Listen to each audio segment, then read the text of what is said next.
মই যেনেকৈ আপোনালোকক ক'লোঁ সেইটোৱে আমাৰ এটা আকৌ দুনাই ক'ব বিচাৰিছোঁ যে এইটো এটা আমাৰ বাৰেৰহণীয়া কলা কৃষ্টি, আমাৰ যিটো সংস্কৃতি, আমাৰ যিটো আমাৰ ইতিহাসৰ সোঁৱৰণি কৰি পেলাই আমি এইটো আমি প্ৰিজাৰ্ভ কৰিবৰ কাৰণে, আমি প্ৰটেক্ট কৰিবৰ কাৰণে, আমি জীয়াই ৰাখিবৰ কাৰণে আমি চাৰিটা ফৈদ দেউৰীসকলৰ আমি একেলগে একত্ৰিত হৈ পেলাই আমি নিজৰ কলা কৃষ্টি জীয়াই ৰাখিব লাগিব। এইটো ফাৰ্ষ্ট আজি 3 দিনীয়া কাৰ্য আছে। প্ৰথম আজি আমি পতাকা উত্তোলন কৰিলোঁ।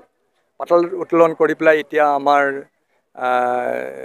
কি কয় আমাৰ চিফ গেষ্ট আহিব। চিফ গেষ্ট আমাৰ চাৰিটা ইয়াতে আমাৰ দেউৰীসকলৰ চাৰিটা চাকি জ্বলাব। এটা অলৰেডি আমাৰ বনোৱা আছে তেওঁলোকে মানে এতিয়া আমাৰ এইটো আমি প্ৰতীক যে বিশ্ব শান্তিৰ কাৰণে আমি পূজা কৰোঁ। আৰু চাৰিটা খেল দেউৰীসকলৰ মানে ভাল ধৰণে কলা কৃষ্টিৰ মাজেৰে জীয়াই থাকিব লাগে আৰু খেতি পথাৰ ভাল হ'বৰ কাৰণে মানে আৰু এই বিহুৰ এই আমাৰ উৎসৱৰ পিছৰ পৰা আমাৰ খেতি পথাৰত আমাৰ ৰাইজে মানে লাগিব ষ্টাৰ্ট কৰিব। সেইটো এটা আমি প্ৰতীক আৰু ৰাইজলৈ আমি এইটো প্ৰতিশ্ৰুতি মানে মেছেজ দিব বিচাৰিছোঁ যে আমি বিশ্বৰ দৰবাৰত আমি এইটো প্ৰতিষ্ঠা কৰিব বিচাৰিছোঁ। আজি পূজাটো আমাৰ আগৰ পৰা চলি আছে, কিন্তু আমি পূজাৰ পৰা আমি এইটো এটা মঞ্চলৈ আমি এইটো হেৰি কৰিছোঁ, ক্ৰিয়েট কৰিছোঁ। এইটো আমাৰ 19 এটা মেছোঁ আৰু এইটো বিশ্ব দৰবাৰত আমি প্ৰতিষ্ঠা কৰিবলৈ আমি চেষ্টা কৰি এটা প্ৰয়াস আমি কৰি আছোঁ। বা দেউৰীটো হ'ল এটা অসমৰ প্ৰাচীনতম এটা জনগোষ্ঠী।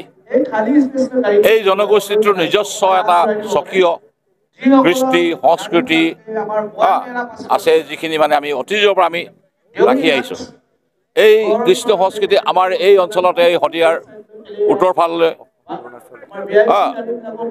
এই ইয়াত মানে শদিয়াৰ উত্তৰাঞ্চললৈ জয়দামত আমাৰ প্ৰথম আমাৰ এৰেম খেৰেম এৰিপিন্ধা জয়দাম এইবিলাক ঠাইত আমাৰ মানুহবিলাক গোটেইবিলাক আছিলেগৈ।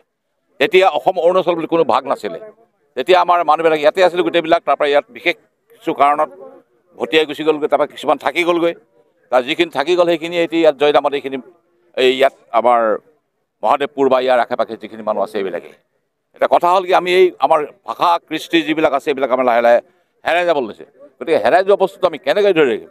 এইটো ধৰি ৰাখিবৰ কাৰণে আজি 19 বছৰ হ'ল আমাৰ কিছুমান পুৰুষে মানে ভাল মহাপুৰুষ কিছুমানে আমাৰ দেউৰী সমাজৰ তেওঁলোকে এই জয়দাম মেচুৰ যিটো জয়দাম উৎসৱ এইটো আৰম্ভ কৰিলে আৰু ইয়াৰ যোগেদি আমি আমাৰ গোটেই আমাৰ সমগ্ৰ সংস্কৃতি যিটো আমাৰ বাৰেৰহণীয়া কৃষ্টি সংস্কৃতি আমি এইটো বচাই ৰাখিবলৈ বা আমি আমাৰ ভৱিষ্যত প্ৰজন্মৰ কাৰণে জীয়াই ৰাখিবলৈ আমি চেষ্টা কৰি আছোঁ।